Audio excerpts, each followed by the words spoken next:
Assalamualaikum warahmatullahi wabarakatuh.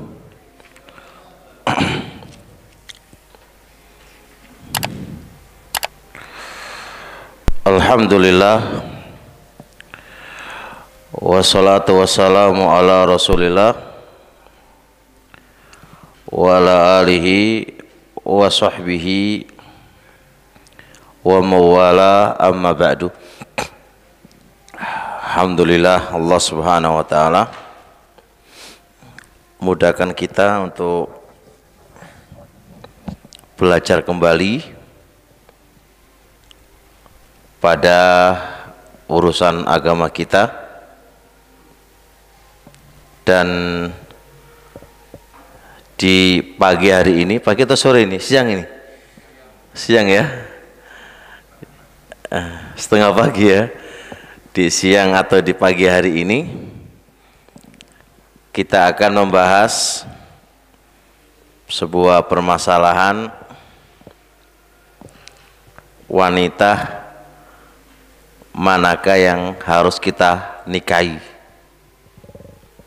sekaligus wanita yang sudah dinikahi maka hendaknya memiliki sifat-sifat yang akan disebutkan.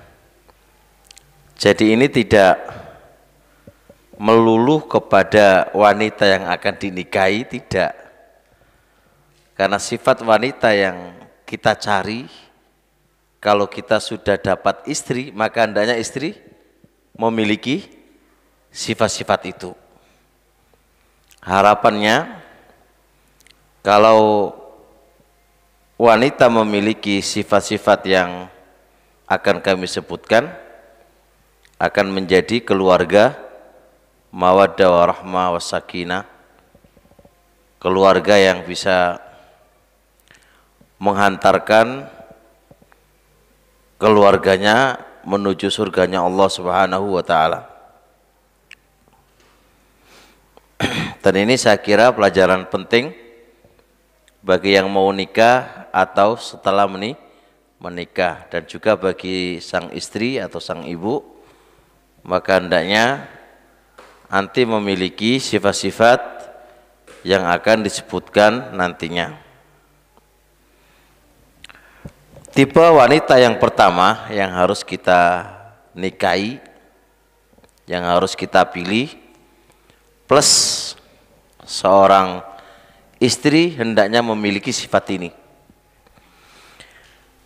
Dia adalah antakuna dzata dinin.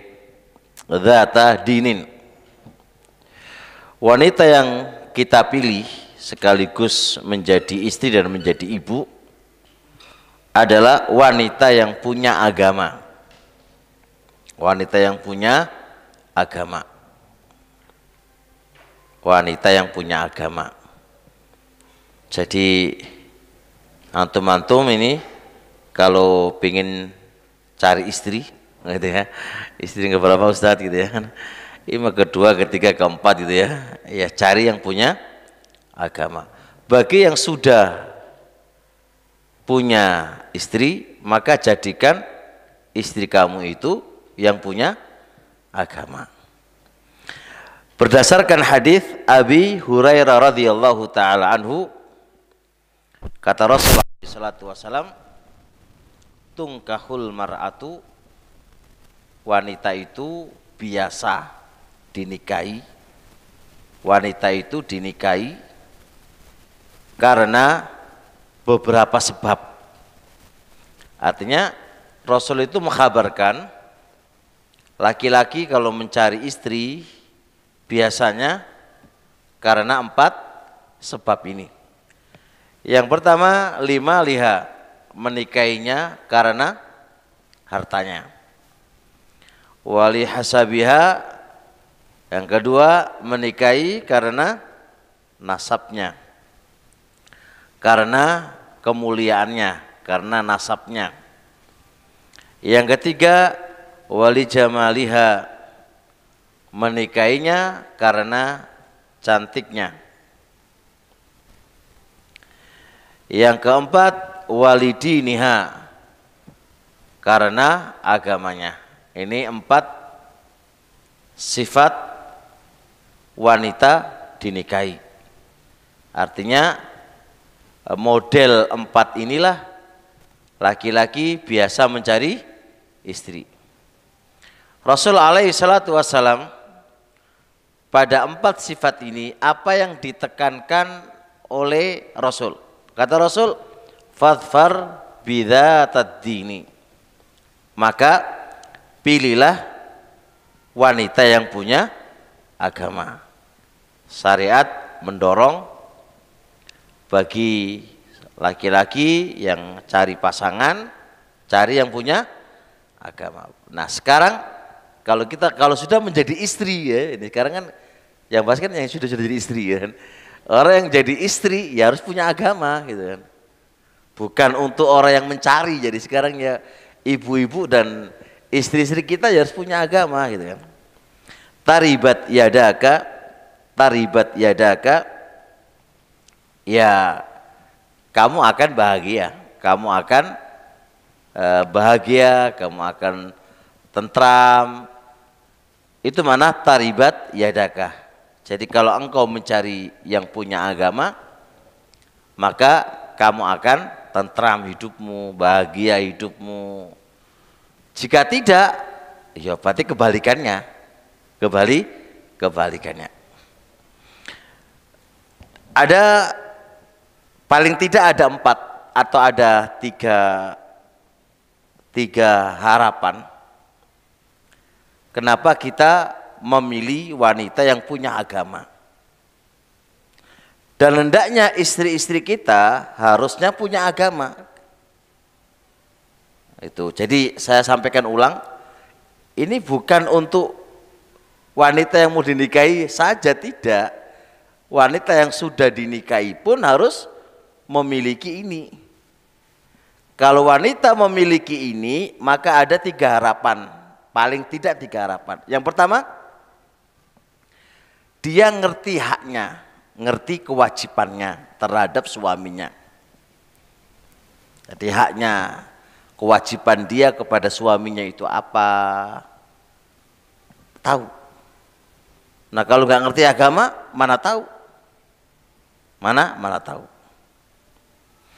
Yang kedua, harapannya dia bisa menjaga dirinya, menjaga kehormatannya, menjaga hartanya, dan menjaga anaknya. Harapan Pak. Harapannya kalau dia punya agama, maka dia bisa menjaga kehormatannya, menjaga hartanya suami. Ketiga, menjaga anaknya suami. Harapan. Ada enggak yang punya agama terus berselingkuh? Hah? Ada Pak ya, hilang agamanya ini. Ada enggak yang punya agama terus mengentit enggak? Mengentit hartanya suami? Ada. Ada enggak yang punya agama terus mengabaikan pendidikan anak-anaknya suami? Nah, makanya saya bahasakan harapan besar. Bukan sebuah kepastian. Yang punya agama saja ada kemungkinan nyeleweng kan, apalagi yang tidak punya agama. Ini yang kedua. Yang ketiga, harapan kita menikah wanita yang punya agama atau istri kita itu supaya ngerti agama. Harapan yang nomor 3, ada menusuz, tidak membangkang ke suaminya, tidak membangkang ke suaminya, tidak membantah kepada suaminya. Paling tidak 3 harapan ini yang kita akan dapatkan ketika kita menikah dengan suami atau dengan istri yang punya agama. Oleh karenanya teman-teman semuanya, ya bagi yang sudah menikah, ya jangan sampai istri-istri kita itu nggak belajar, ya nggak. Jangan disibukkan dengan HP aja. Gimana Anda bisa mendapatkan harapan 3 tadi kalau dia tidak belajar agamanya, dia nggak belajar tentang agamanya. Ini penting. Jadi bukan tugas dapat istri kemudian setelah dapat istri ya sudah nggak usah belajar, enggak. Istri tetap dzatu dinin, harus punya agama, dan punya agama itu nggak akan bisa kecuali harus melalui belajar, belajar. Taib. Kemudian kami ingin menjelaskan sifat wanita yang punya agama itu kayak apa. Walaupun tidak secara mendetail ya, secara umum ya, secara umum kita akan sebutkan sifat wanita yang punya agama itu kayak gimana. Bisa ditulis.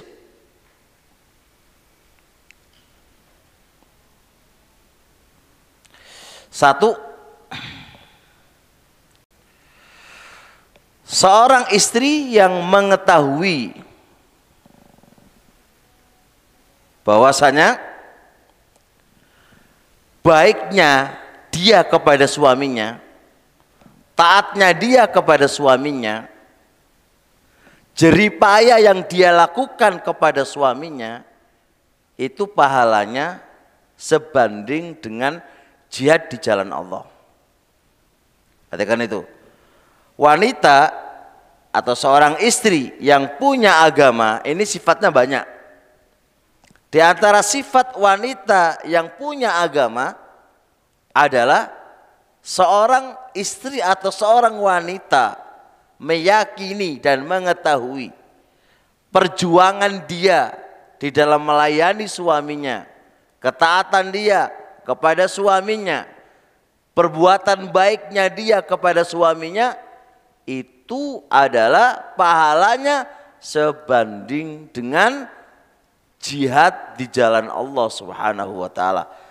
Pahalanya sebanding dengan orang yang berperang melawan orang-orang kafir di jalan Allah Subhanahu wa taala. Harus pahami dan meyakini ini. Berdasarkan sebuah hadis diriwayatkan oleh Asma bintu Yazid. Asma bintu Yazid. Beliau pernah datang kepada Nabi alaihi salatu wasalam sebagai utusan para wanita. Jadi para wanita itu mengutus Asma bintu Yazid, mengutus kepada Nabi sebagai delegasi. Jadi ada delegasi juga ya. Para wanita ingin delegasi juga kepada Nabi alaihi salatu wassalam. Kata Asma berkata kepada Rasul alaihi salatu wassalam, sesungguhnya Allah ba'atsaka bil haq, mengutus kamu dengan kebenaran kepada kaum laki-laki dan kepada kaum wanita. Kami pun beriman dengan kamu dan beriman dengan Tuhan kamu yang mengutus kamu. Ingat ya, akan tetapi kami para wanita itu maksuratun, terbatas langkah kami. Dia curhat kepada Nabi terkait dengan perihal para wanita. Para wanita itu kan terbatas langkahnya. Para wanita itu qawaidu buyutikum. Para wanita itu penjaga gawang rumah kalian, ya kan? Terbatas langkahnya, nggak bisa kemana-mana, dan dia menjadi qawaid. Apakah itu? Tiangnya rumah, berarti apa? Penjaga gawang rumah kalian ini. Wanita ini adalah maqdha syahwatikum, pelampiasan syahwat laki-laki. Para wanita ini hamilatu auladikum, yang Yang apa? Yang melahirkan, yang mengandung, melahirkan anak-anak kalian. Akan tetapi para kaum laki-laki diberi keutamaan dibandingkan dengan kami katanya. Wa innakum fuddiltum alaina. Sudah begitu keadaan kami, kalian diberi keutamaan dibandingkan kami. Apa katanya? Kalian bisa Jumatan, kami nggak bisa. Kalian diwajibkan Jumatan, kami tidak. Kalian diwajibkan sholat jamaah, kami tidak. Kalian diwajibkan atau disyariat menjenguk orang sakit, sedangkan kami tidak. Kalian diperbolehkan menyaksikan jenazah, sedangkan kami tidak. Kalian boleh haji per tahun, sedangkan kami tidak. Kalian juga boleh jihad di jalan Allah, sedangkan kami tidak. Jadi wanita ini datang apa? Datang kepada Nabi mengeluhkan perihal kami ini pahalanya apa gitu kan? Ya enggak? Sedangkan kami ini capek gitu kan? Ya kan? Kami ini capek gitu kan? Kami ini capek. Artinya langkah kami terbatas. Suruh penjaga gawang rumah, disuruh di rumah toh, nggak boleh kemana-mana. Ya pelampiasan syahwatnya laki-laki, mengandung, melahirkan, gini-gini terus kami apa gitu kan? Masya Allah, wajar nggak kayak gini kan? Wajar ya. Kata beliau, ya Rasulullah katanya. Taib, kesimpulannya begini, ya Rasulullah. Terus pahala apa yang kami dapatkan wahai Rasul? Beliau itu bukan apa namanya? Datang ke Nabi terus tidak percaya dengan takdir, bukan. Atau kami kok wanita kayaknya dizalimi, bukan begitu. Yang dia tanyakan adalah terus pahala kami itu apa wahai Rasul? Kok enak laki-laki dapat pahala banyak, loh kami ini pahalanya apa wahai Rasul? Bisa doang ya?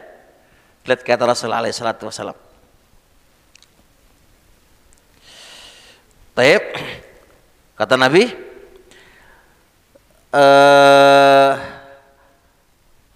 faltafatan nabiyyu ilaiha.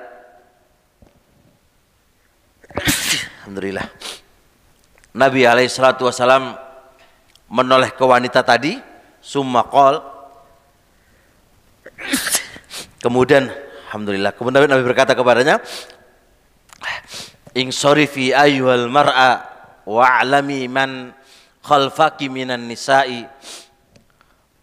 Pergilah wahai wanita dan sampaikan kepada orang-orang yang di belakang kamu, yang mengutus kamu, anna husna taba'uli ihdakunna li zawjiha wa talabiha mardhatihi wa tibaiha muwafaqatahu ta'dilu dzalika kullah. Pergilah wahai wanita, sampaikan orang di belakang kamu bahwasanya perbuatan baik salah satu di antara kalian kepada suaminya, dia berusaha berbuat baik kepada suaminya dan dia berusaha mencari ridhonya suami dan dia berusaha menuruti apa kemauan suaminya, itu semuanya sebanding dengan pahala yang dilakukan oleh para suami. Dari poin-poin yang saya sebutkan tadi. Masya Allah. Enak nggak jadi istri? Kerjaannya sedikit, pahalanya enak. Tinggal istri yang punya agama itu paham ini dan meyakini ini. Jadi kami itu duduk di rumah, terbatas langkah kamu, nggak ada masalah. Kamu menjadi tiangnya rumah, ya kan? Duduk di rumah, tapi dengan perbuatan kamu berupa apa tadi? Berbuat baik, pelayanan kepada suaminya, kemudian mentaati suaminya, ya, menuruti, mencocoki apa yang dimaui oleh suaminya. Berarti ini watolabiha limardhati. Jadi mencari ridhonya suami, wattibaiha muwafaqatahu, dan dia berusaha mencocoki apa yang dimaui oleh suami. Ini berusaha dia mencocoki apa yang diinginkan oleh suami, mencari ridhonya suami, berbuat baik kepada suami, melayani suami, itu semuanya ta'dilu dzalika kullah, sebanding dengan pahala-pahala yang dilakukan oleh sang suami. Itu wanita yang dzatuddin, yang punya agama kayak gitu. Mosok ngaji suwe, mondok suwe, isine apa? Piye coba, wis mondok suwe, wis ngajini suwe, kajian yo suwe, isine bantah tok karo suami, nggak nuruti keinginannya suami. Padahal keinginan suami nggak ada, pelanggaran syariat tuh nggak ada. Terus malah justru bikin marahnya suami. Itu bukan yang punya agama. Mek label tok duwe agama, mek label tok cadaran, mek label tok mondoke suwe, mek label tok, ora kaya ngono sifat wanita yang punya agama. Paham apa ora iki, Pak? Dong apa ora iki? Sampean paham bojone sampean iki? Bojo-bojo kita paham apa ora iki? Harus paham kalau Anda itu dipilih karena Anda punya agama. Anda dipilih oleh kita-kita karena Anda itu punya agama. Tapi ojo mek label punya agama tok. Tapi hendaknya sifat ini kamu pahami. Pengen surga, pengen pahala, tinggal itu aja. Ada di depanmu itu pahala, suamimu di depanmu itu pahala. Ya kan? Taati dia. Gimana caranya Anda mencari ridhonya suami? Apa yang menjadi keinginan suami, patuhi. Enak kan? Enak ora? Enak, katanya ono kan duitnya terus cair Pak ya. Terus cair kan? Masya Allah. Wanita ini Pak, setelah dengar hadis tadi, fa'adbaratil mar'atu, wanita pun pergi, wahiyatu hallilu wa tukabbiru, dia pun moco la ilaha illallah dan bertakbir istibsyaron, karena saking senengnya mendapatkan kabar gembira dari Rasulullah sallallahu alaihi wasallam. Abot apa? Wabot Pak nglakonane Pak. Ya nglakonane abot tenan. Istri itu bukan sekedar label istri aja, label bercadar, label menutup aurat, ya udah bagus. Tapi ini yang paling penting, gimana keadaan Anda dengan suami Anda. Paham apa ya? Wis. Ini satu. Kata Rasul, wa qalilun minkunna man yaf'alu, katanya. Sedikit banget dari kalian bisa melakukan ini tuh. Iya, sedikit banget. Ini hitopnya ucapan Nabi kepada siapa? Wanita-wanita di zaman sahabat Nabi. Apa malah di zaman sekarang. Wis sembuh oleh pirang persen dari wanita-wanita yang ngaji. Gak usah dibahasnya, nggak ngaji Pak. Gak usah dibahas. Saya kira wong sengaji, ya kan? Wong sengaji, wis ngaji bendinong wis. Ya para menghadiri majalisul ilmi, itu yang kita bahas, yang punya agama loh.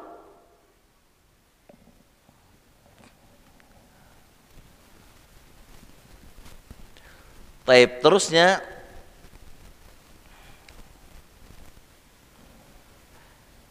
Orang yang punya agama, sifat yang kedua,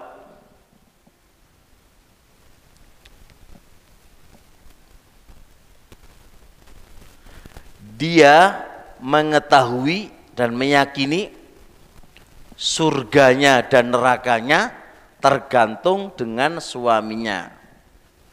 Wanita yang punya agama, dia meyakini bahwasanya surga dan nerakanya itu di suaminya.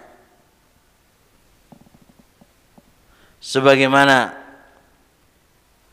hadis Husain ibni Mikson, paman bibi beliau, datang kepada Nabi alaihi salatu wassalam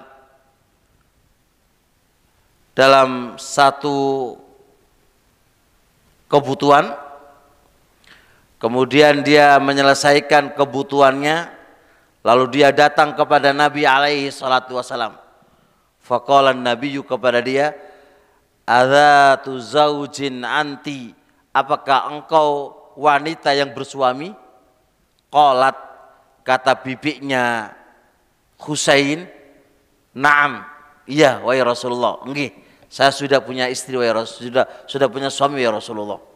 Qal, kata Nabi, kaifa anti lahu, bagaimana keadaan kamu, bagaimana muamalah kamu dengan suami kamu tuh gimana? Qalat, katanya, ma'aluhu illa ma'ajastu anhu. Ya Rasulullah, saya berusaha mentaati suami saya berusaha melayani suami saya, kecuali apa-apa yang saya tidak mampu. Qala Nabiyyu alaihi salatu wasalam, fangduri aina anti minhu fa innama huwa jannatuki wa naruki. Kata Rasulullah, lihatlah posisi kamu terhadap suami kamu itu kayak apa. Karena suami kamu adalah surga kamu dan suami kamu adalah neraka kamu. Suami itu adalah surganya istri dan nerakanya istri. Tinggal kita di mana. Ketika seorang istri benar-benar mentaati suaminya, seorang istri benar-benar berkhidmat kepada suaminya, seorang istri benar-benar dia berbuat baik kepada suaminya, segala-galanya dia menjaga diri dan keluarga, diri dan hartanya suami, anaknya suami, kehormatan dijaga, maka dan dia mencari ridhonya suami nggak pernah marah kepada dia, suami nggak pernah benci kepada dia, masya Allah, bahkan suaminya itu ridho kepada dia, ridho akhlaknya, ridho agamanya, maka suami bagi dia adalah tempat surganya dia. Begitu pula sebaliknya, kalau suami selalu murka sama dia, sehingga suami itu nggak ridho kepada dia, nggak ridho akhlaknya, nggak ridho kelakuannya dan seterusnya, maka berarti apa? Suami bagi dia adalah neraka, ya, nerakanya. Suami yang dibegitukan oleh istrinya, maka itu adalah neraka bagi dia.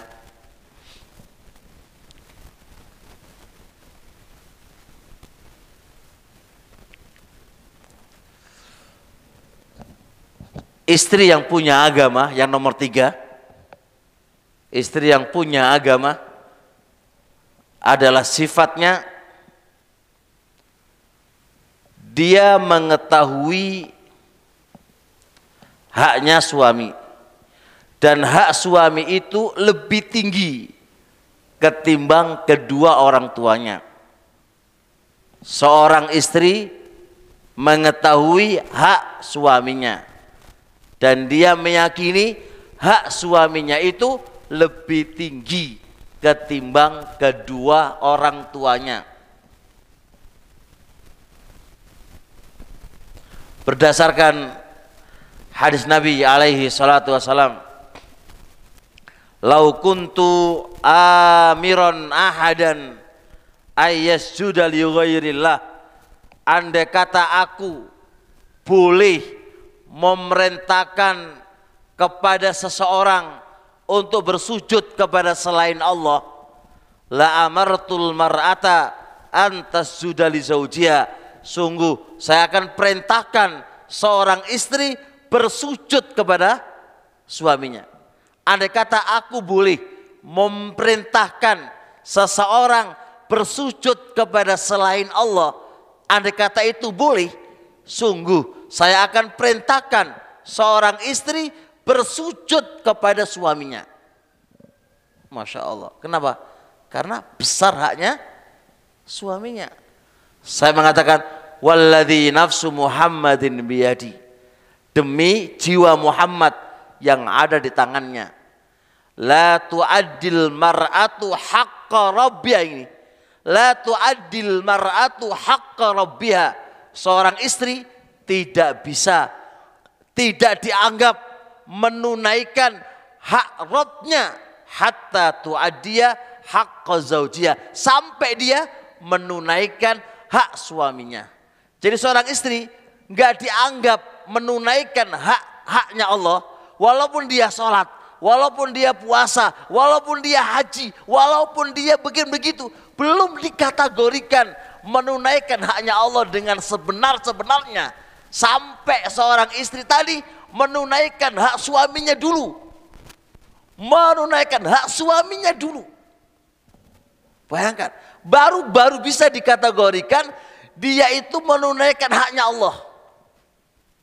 Jadi kalau seorang istri sholat, Masya Allah, puasa nyereng, Masya Allah, ya, berbuat baik sama orang nih, Masya Allah luar biasa, sedekah dan yang lain, itu belum dikategorikan dia telah menunaikan haknya Allah, belum dikategorikan secara sempurna, belum Pak, sampai ini goya, sampai dia menunaikan hak siapa? Hak suaminya. Ketika dia sudah menunaikan hak suaminya, apa sih kewajiban dia kepada suaminya itu apa? Baru dia dikategorikan apa? Menunaikan haknya Allah Subhanahu wa ta'ala. Maka hak suaminya itu besar banget bagi orang istri. Besar banget, Pak. Jangan dinodai itu. Hak suami itu luar biasa. Luar biasa. Hak suami itu besar banget, Pak. Nah ini, jadi jangan komen label punya agama tapi nggak punya sifatnya. Podo karo salafi gitu ya. Ada salafi, nam salafi. Mek salafi enggak kok nama itu. Ono sifatnya. Seseorang dikatakan salafi karena sifatnya, bukan karena nama. Sebagaimana istri solihah, istri yang punya agama, bukan sekedar nama, tapi sifatnya dia miliki. Untuk apa stempel nama kalau nggak ada sifatnya, Pak? Untuk apa? Apa fungsi nama salafi? Sifat-sifatnya Anda nggak miliki. Podo karo ada orang kelompok sesat menamai Allah itu punya nama, tapi nggak punya sifat. Allah punya nama alim, tapi nggak punya sifat ilmu.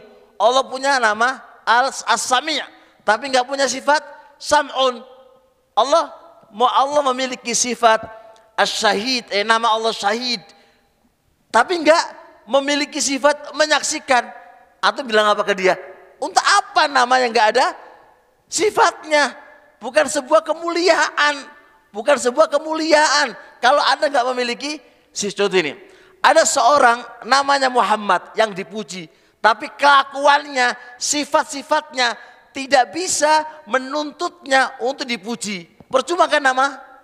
Ada seorang namanya wanita Afifah, menjaga kehormatannya, tapi kelakuan perilakunya tidak menjaga kehormatannya. Apa fungsi sebuah nama yang mana sifat-sifatnya dia tidak lakukan? Apa fungsinya? Bisa dari ada seorang namanya Dirmawan, Pak Dirmawan, bahasa Indonesia Pak Dirmawan, tapi kelakuannya bakhil sedunia. Untuk apa nama Dirmawan kalau namanya tidak diiringi dengan sifat kedermawan? Apa fungsinya? Nggak ada fungsi. Begitu pula wahai para wanita, para istri-istri kita, jangan anti tergoda dengan nama. Tapi yang terpenting adalah sebuah nama itu adalah sifat-sifatnya. Sifat-sifatnya. Kalau anti punya agama, tunjukkan sifat anti punya agama. Kalau anti itu wanita solihah, tunjukkan sifat kesolihannya anti. Itu yang paling terpenting bagi anti untuk suami anti.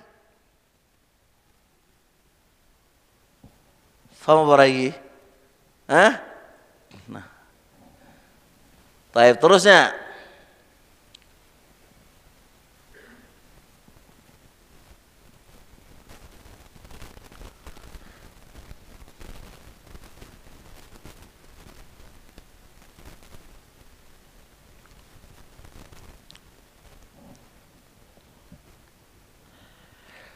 Seorang wanita, seorang istri, seorang yang memiliki agama nih, yang memiliki agama, hendaknya dia berterima kasih kepada suaminya. Ojo kufur nikmat. Ojo kufur nikmat kepada kebaikan suaminya. Bersyukur Pak atas pemberiannya istri. Ini yang punya agama nih. Yang punya agama itu selalu berterima kasih kepada suaminya. Ini kadang-kadang istri ini malah justru yang terlihat itu pemberian orang lain gitu ya. Pemberian suaminya itu apa? Nggak kelihatan sama sekali. Padahal orang lain itu baru kemarin ngasih kamu gitu kan. Baru kemarin ngasih kamu. Itu yang kamu lihat besar. Itu yang kamu lihat besar. Terus berapa banyak kebaikan suami kamu itu kemana ini semuanya? Kok bisa terkalahkan dengan kebaikan orang lain yang baru kamu temui kemarin? Ini kufur nikmat Pak. Bukankah Rasul alaihi salatu wasallam mengatakan apa? La yang durullahu,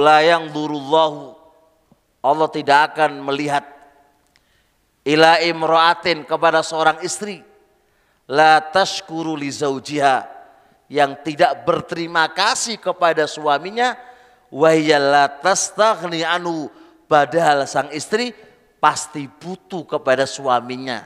Padahal itu butuh kepada suaminya, tapi nggak mau terima kasih kepada suaminya. Allah nggak akan melihat kepada model wanita semisal ini. Allah nggak akan melihat kepada model seorang istri yang semisal ini. Taib. Dan sudah ma'ruf hadis yang sering dibaca oleh para mubalek. Apa namanya? Rasul diperlihatkan apa? Neraka. Dan ternyata penghuninya fara'aitu aktsara ahli an-nisa. Ternyata kebanyakan penghuni neraka adalah para wanita. Apa coba itu? Dia di antara sifatnya apa? Yakfurna al-ashirah. Mereka kufur nikmat kepada suaminya. Kufur nikmat Pak. Kufur nikmat. Apa kata tadi? Sekali suami berbuat salah. Apa kata si istri? Dia nggak pernah berbuat baik kepadaku selama hidup. Baru kali itu dia salah, tapi dia bilang apa? Suamiku selamanya tidak pernah berbuat baik kepada saya. Itu kufur nikmat Pak. Kenapa dia bilang tidak pernah berbuat baik kepada saya? Kenapa? Selamanya lagi. Kemana kebaikan suami itu mana? Dengan terhapus dengan kesalahan suami kepada Anda. Satu kesalahan menghapus apa? Semua kebaikan suaminya. Ini kesalahan suami Pak. Memang suami salah. Tapi terhapus dengan kebaikan suami, terhapus dengan satu kesalahan tadi. Itu aja dikategorikan kufur nikmat. Bagaimana kalau suami nggak pernah salah? Nggak pernah salah, yes, Pak. Orang salah Pak suaminya. Tapi dia bilang ke orang-orang, suamiku nggak pernah berbuat baik kepada saya, gitu kan. Dipukul sekali, dia bilang apa? Suamiku selalu mukul kepada aku, benar Pak ya? Ya, begitu. Dan itu perilaku wanita biasa begitu. Perilaku wanita biasa begitu. Kufur nikmat. Kufur nikmat. Makanya penghuni neraka kebanyakan para wanita yang modelnya semisal ini.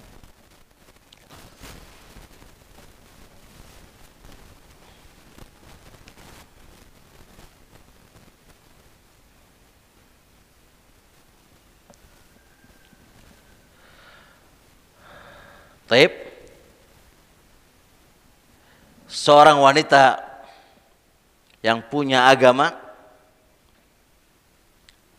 dialah seorang wanita yang membantu suaminya baik urusan dunia suaminya atau akhirat suaminya. Wanita yang punya agama adalah wanita yang membantu suaminya dalam urusan dunianya dan dalam urusan akhiratnya.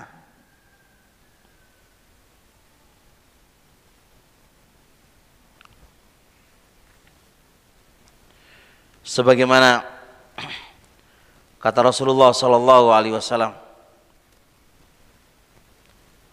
zaujatan mu'minatan tu'inu ahadakum ala amril akhirati. Fi riwayat itu zaujatan solihatan tu'inuka ala amri dunyaka wa dinika khairu maktanazan nasu. Wanita yang solihah adalah seorang istri yang mukminah, kata Rasulullah. Wanita yang istri yang mukminah, yang dia bisa membantu suaminya dalam urusan akhirat.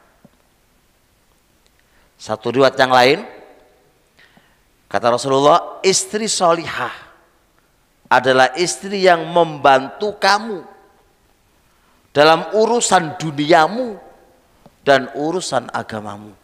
Dan itulah sebaik-baik harta manusia yang disimpan.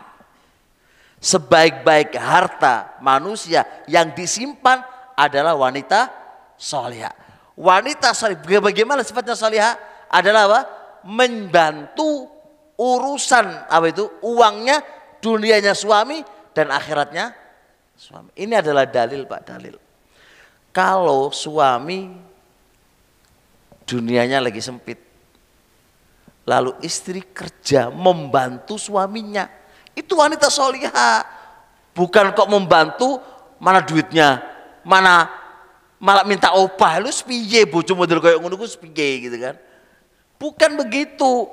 Jadi dia membantu urusan dunia suami, artinya dia membantu keuangan suami. Itu wanita solihah. Jangan begini. Ngapain aku capek-capek? Bukankah saya adalah dinafkahi? Kok malah aku kerja gitu kan ya? Paham ya? Itu keliru pemahaman begitu. Memang wanita itu dinafkahi, iya. Tapi tidak ada salahnya kalau Anda membantu suami kamu dan urusan dunianya. Enggak salah. Justru itu wanita apa? Solihah. Jangan main hitung-hitungan.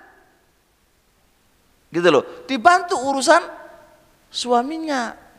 Contoh nih, suaminya punya kerjaan apalah, bikin nasi goreng, jualan nasi goreng. Dia bukan kok di atas ranjang, enak-enakan, lihat HP, suaminya sampai apa? Bapak belur ya, dijarno ae kapok kon ngono kan. Dengan alasan apa? Itu kan tugas kamu, kewajiban kamu. Aku nanya tidur-tidur aja kan, dinafkahi kok. Ngapain aku melok ngulek, melok opo iku suruh. Ya Allah, bojo kayak gini model piye gitu kan. Bantulah. Bantu urusannya. Oke, dia pakai syarat tak bantu wani piro ngono Pak ya. Wani piro ngono kan wis model wedok piye kok wani piro iku lho wis.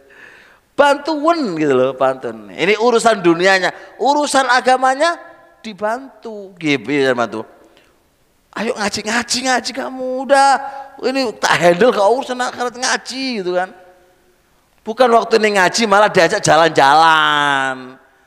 Waktu ini ngaji ini kan soalnya kan butuh ngaji, butuh ngeces akhirat nih. Supaya ingat sama Allah ya kan. Kan ngaji itu. Malah ojo ngaji gak oleh ngaji, ayo kerja wae, ayo jalan-jalan ke mall yang lainnya. Istri yang membantu urusan dunia suaminya, bukan menghabiskan duitnya suami diirit-irit saiti lah. Joko wis pokoknya ayo mangan sing enak, wis ayo nang mall tuku opo ae dituku kabeh. Kalau gak dituku ono marah-marah ngamuk-ngamuk. Iki piye? Istri solihah apa istri hewa-hewa iki?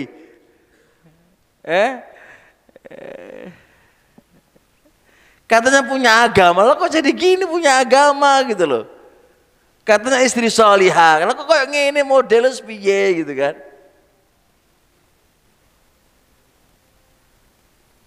Nah,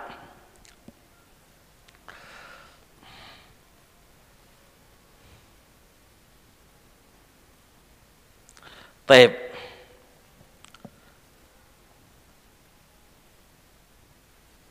Istri solihah adalah sebagaimana tertera dalam hadis Nabi, istri yang punya agama. Sifatnya berapa sekarang Pak? Berapa sifatnya? Sekarang 6.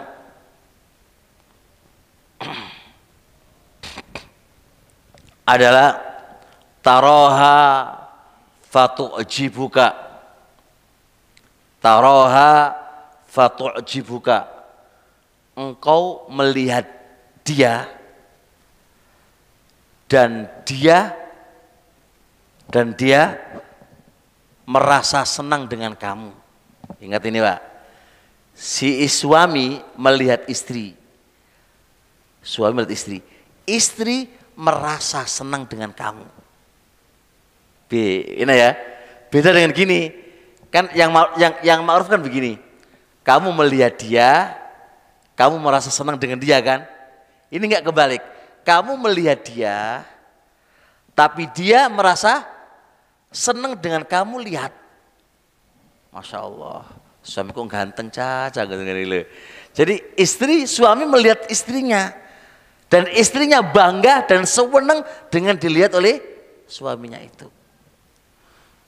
Ojo kok gini, ini kasus, banyak kasus ini. Jadi istri itu melihat tayangan YouTube. Wah, ini Pak. Jadi dia merasa senang dan nyaman dengan ustadz-ustadz yang di YouTube ketimbang kepada suaminya. Gak bahaya gak ini? Bahaya gak? Bahaya, kakek YouTube yang ini mau. Umahat jarang ngaji, senengane neng YouTube, itu bisa terfitnah dengan para ustadz di YouTube. Soalnya ustadz yang di YouTube lebih ganteng ketimbang suaminya. Hati-hati tuh. Kalau bisa nggak usah lihat di YouTube, dengar kajian ini, tapi suruh matikan aja. Malah ditukono TV yang gede ya, TV yang gede terus apa? Dilihat bendino. Masak lihat dia, ya mau nyantai lihat dia, nggak sempet lihat suaminya karena udah puas dengan ustadz yang di mana, yang di YouTube sudah apa? Nggak ada gairah lagi melihat. Coba tanyakan istri-istri antum itu, jujur, kamu kalau melihat ustadz di situ dengan melihat aku kira-kira piye?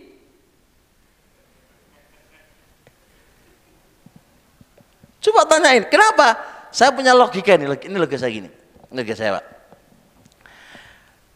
Sama saja kasusnya begini, Anda itu lapar, nih sampean pulang kerja dari pagi sampai sore Pak, jenengan lapar Pol, dan nggak ada makanan yang dijual Pak. Kira-kira sampean tuh lebih cepat pengen mulai atau enggak? Iya lah.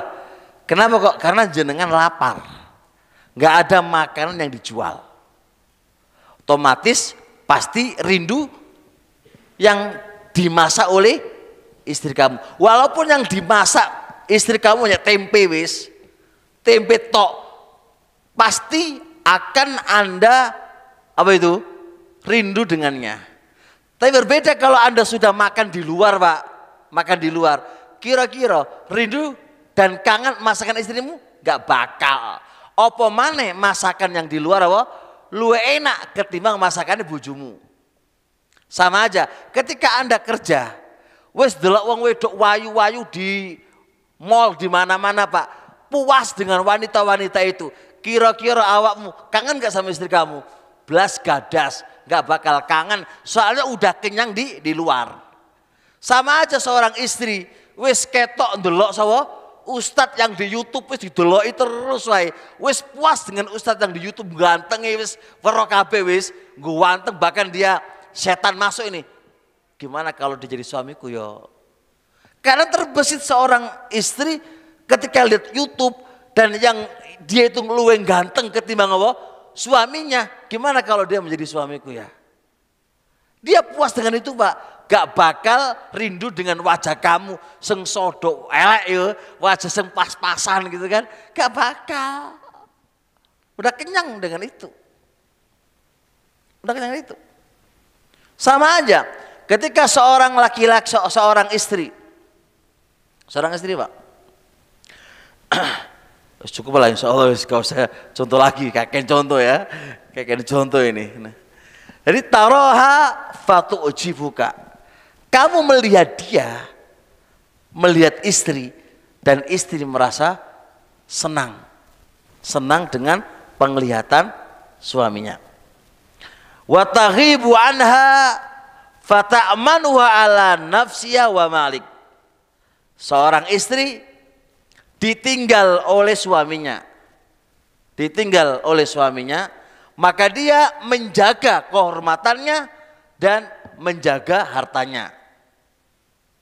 Ini masih satu konteks hadis Nabi.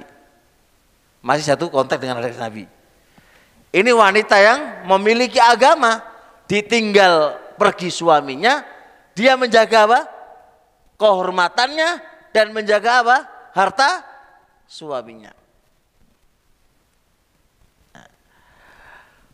Wanita yang bikin bencana ini, kata Rasulullah, wa minasyaqawah, dan termasuk kehancuran, kemelaratan adalah al-mar'atu, seorang istri, allati tara, yang kamu lihat, fatasu'uka, suami melihat dia tapi dia merasa bosan, merasa jengkel. Dilihat oleh suami malah merasa jengkel. Ana ora wedhuk ini. Didelok bojone malah jengkel. Nali. Wa tahammala lisana alik ini. Dan dia Masya Allah, lisannya tajam kepada suaminya. Tajame pol kepada suaminya. Ngelokno, ngritiki, ya, lisan itu tajam pol, ya Allah. Lebih tajam daripada apa? Pisau.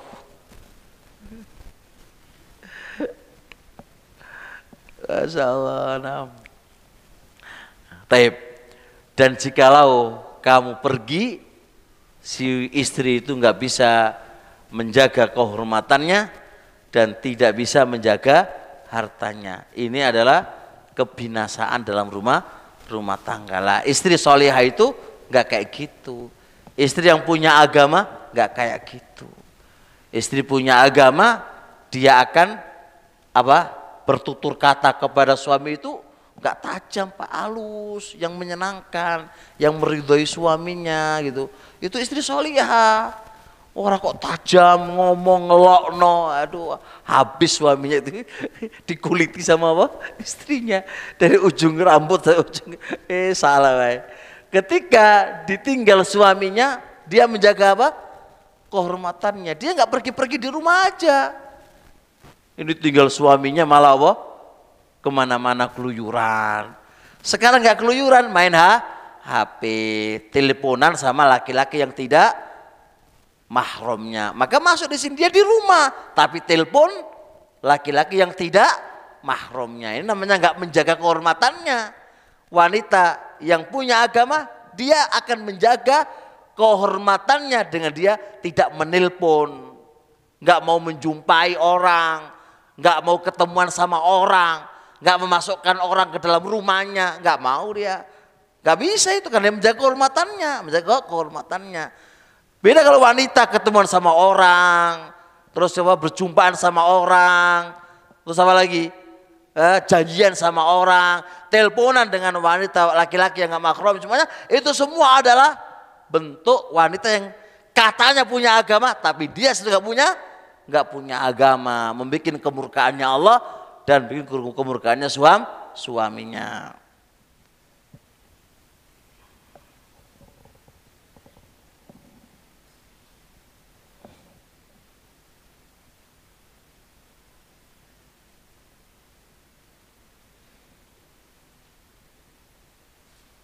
Taib.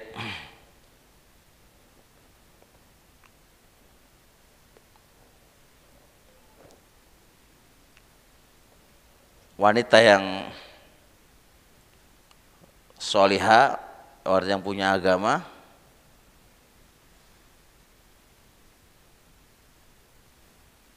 selanjutnya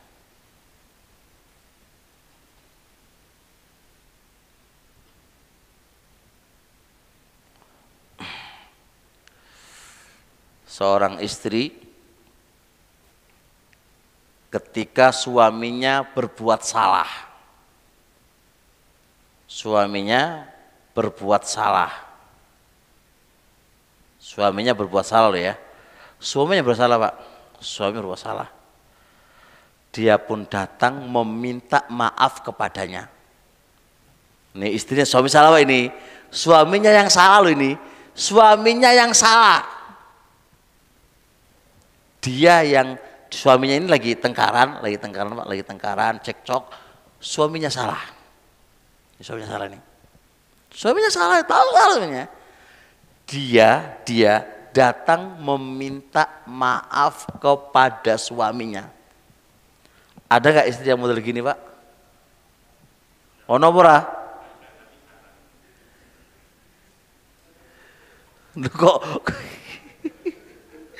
Kok bisa?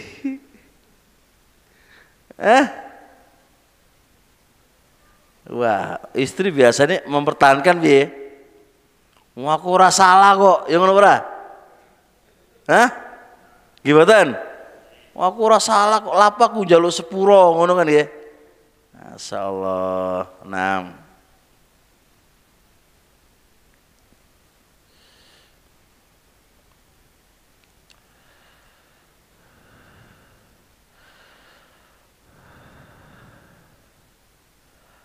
Taib. Ada sebuah hadis Nabi Pak alaihi salatu wasallam ingin Dawi Ghairi. Rasul itu menceritakan tentang wanita solihah itu. Nah, itu dia mengatakan gini, saya tidak bisa memejamkan mata saya untuk tidur hatta tarlo, sampai engkau itu ridho kepadaku. Seorang istri ini Pak, ini punya cekcok sama suaminya. Kata para penyarah, suaminya salah ini, tapi karena cekcok, istri nggak bisa memejamkan matanya untuk tidur sampai suaminya ridho. Saiki wake apa ora? Istri duwe salah, bukan suaminya yang salah Pak. Istri yang salah. Ngono lho iso ngorok. Ngono lho turune sepuas, sepulas. Iku wanita punya agama apa ora iki? Kalau dia tahu keberadaan haknya suami dan surga nerakanya tergantung suami. Kalau dia tahu itu, maka apapun yang dilakukan oleh sang suami sebuah kesalahan, maka pasti dia akan mencari apa? Titik aman, ridhonya suami, dan dia ingin surga kan begitu Pak logikanya. Karena yang dia cari surganya kan, yang dia cari surganya suami, bukan yang lain, surganya suami. Karena dia yang cari loh surganya suami. Tapi ketika istri itu wis ngerti salah, dia yang salah Pak. Ada nggak istri datang minta maaf? Ono lah yuk. Tapi sebelumnya apa? Merasa nyaman dengan kesalahannya itu loh. Turu yuk nyantai, mangan yuk enak Pak. Kayaknya nggak pernah berbuat salah, padahal itu fatal. Padahal itu kesalahan yang jelas-jelas dia lakukan, itu salah. Ya Robi, ini punya agama apa enggak orang ini? Kalau orang punya agama itu, bagaimanapun dia nggak mungkin nggak mau diskusi sama suaminya, nggak mungkin dia berdebat sama suaminya, nggak mungkin dia membuat marah suaminya, nggak mungkin dia membuat apa? Kesal suaminya. Boleh dia berargumen, tapi ketika suami itu wes meninggi, dia minta maaf, udah selesai. Itu kan suami yang punya agama Pak. Ini enggak. Lu punya agama lu kok ngene lu piye? Lho punya agama lu jari ini. Lah kok ngono kelakuane lu piye? Kayak nggak punya beban dosa kepada suaminya. Surga neraka kamu itu di suami kamu, lu gimana kamu itu? Pengen masuk surga masuk neraka kan? Tinggal gitu aja kan itu. Gitu loh Pak, bisa dipahami? Tapi cukup dulu insya Allah Pak ya. Satu, kita baru bahas wanita yang karakter sifat yang pertama yang punya agama. Ini panjang Pak kalau mau dibahas, tapi cukup insya Allah. Semoga istri-istri kita memiliki sifat yang punya agama gitu ya. Enggak kok nama itu kosong dari sifatnya ya. Dan semoga Allah Subhanahu wa taala memudahkan kita ya untuk mempunyai istri-istri yang memiliki agama dan sifat-sifatnya. Semoga Allah memberikan taufik kepada kita semuanya, amin ya rabbal alamin. Sampai di sini insyaallah, subhanakallahumma hamdik, asyhadu an la ilaha illa anta astaghfiruka wa atubu ilaik. Assalamualaikum warahmatullahi wabarakatuh.